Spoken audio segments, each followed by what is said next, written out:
Hi, everybody. Today we are going to work on a few paintings in preparation for Valentine's Day.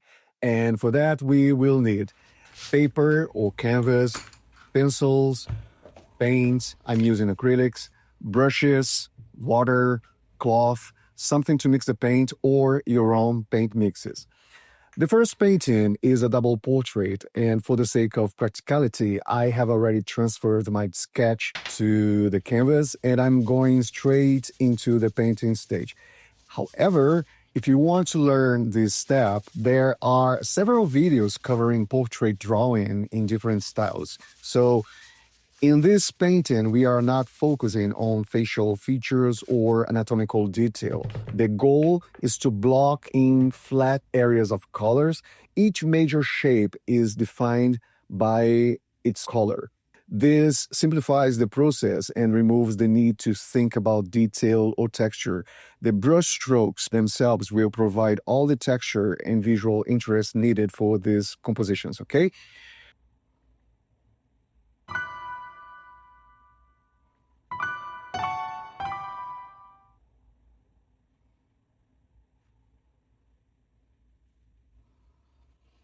We have used this approach many times before. So if you have watched previous videos, the process should feel familiar.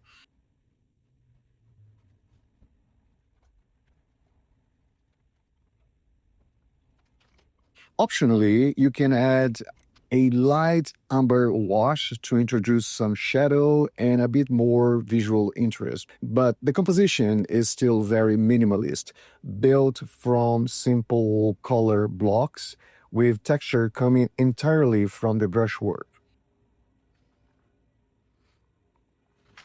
And before you know it, the first composition is finished. For the next painting, we will try something slightly different. This one is more conceptual, so the shapes will remain flat, but we will introduce softer transitions by blending a little bit the blocks of color, okay? There are many similarities between how we connect with art and how we connect with people. Most of us are primarily attracted by what we see, by what is on the surface of a piece of art, whether it is a painting, a sculpture, an installation, or even something that is not tactical like dance or music.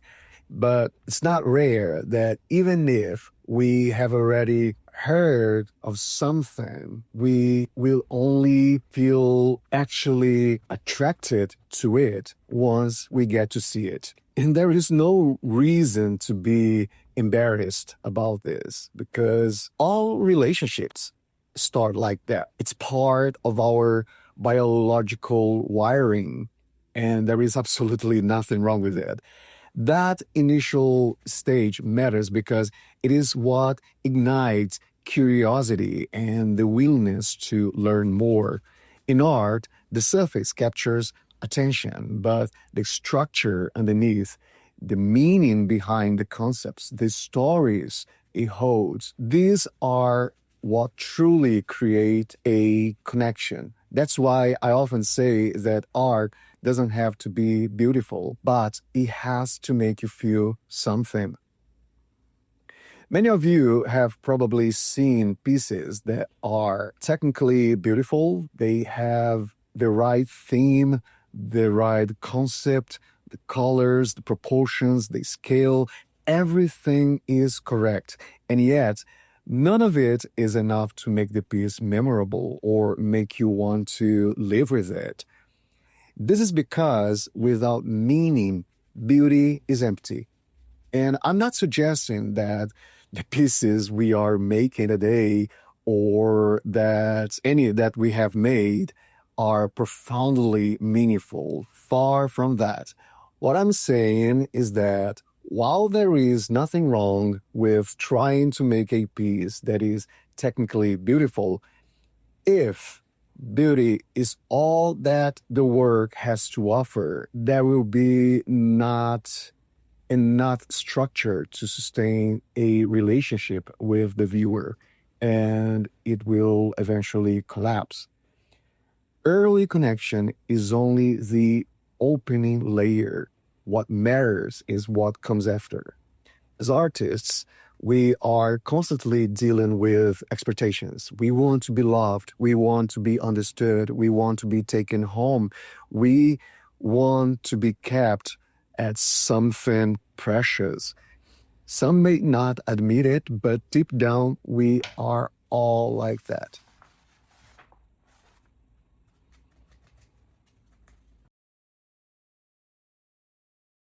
And one thing I only learned after about 5 years or so of making art is that we need to understand who we are as artists, at least a minimal part of it. And also, we need to understand what we actually have to offer and who we expect to receive it. Otherwise, it can feel like having much love to give with no one there to take it. In reality, what we are doing is opening ourselves only to what we expect should receive our love. Those two are very different things. For instance, most of my paintings sit on the minimalist side. I tend to subvert nature by altering shapes, colors, proportions. I often use the same colors in all my paintings. So if I'm painting something that is naturally blue, I make it my blue. Some might see this as arrogance, but it is actually honesty. I chose commitment over novelty. Limiting myself to my palette and using only 5 colors or fewer in each piece forces me to work with what I know. I have to mix, I have to adjust, and I have to accept that I cannot have everything at once. This allows my audience to know what to expect from me, and there is comfort in predictability. It also allows me to eventually surprise the viewer without shocking them. I know my limitations and I am in peace with them. I do not allow them to dictate my choices, but I do not try to deny them either. In this way, I hope to build a healthy relationship with my audience. I don't believe anyone comes to my work expecting hyper realism because I have already established that this is not what I have to offer. If I were to force myself into that direction simply to meet those expectations, I would be betraying both myself and the people who have already embraced what I honestly have to give.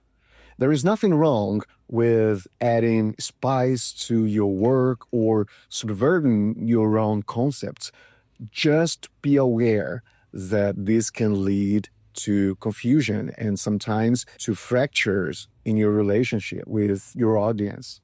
There is an element of trust in how the relationship between your art and your audience is built.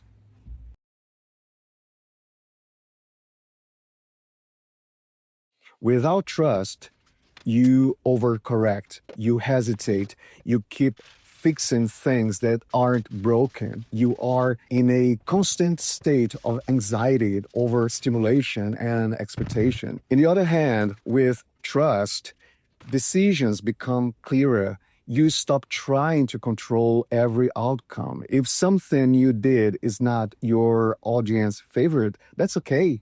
You don't need to justify yourself, and your audience knows that you aren't perfect and that your flaws might add humanity to your talent. Trust is not blind. It is built through repetition and consistency. You and your audience do not need identical tastes. You need overlapping curiosity. Shared direction matters more than shared preferences. What matters is whether we are willing to work with contrast instead of fighting it.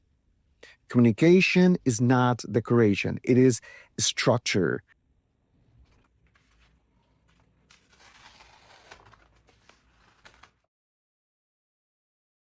You cannot force a relationship into something it cannot become. When you push too hard, the surface breaks. This is why an honest practice is so important.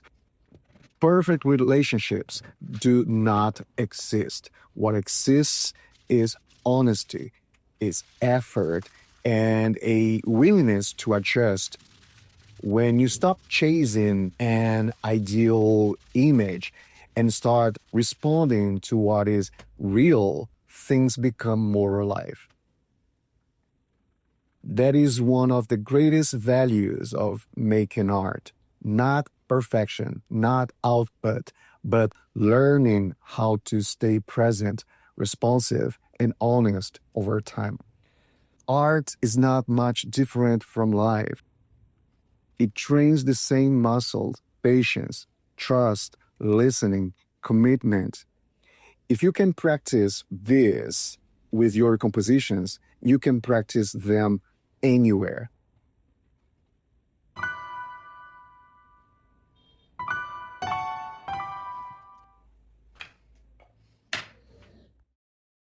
So, these are the results of what we have done today. I hope you've learned something new today and that you now understand a little bit more about how to connect not only with your audience, but also with the artist within yourself. In art, expectations matter, but honesty matters more.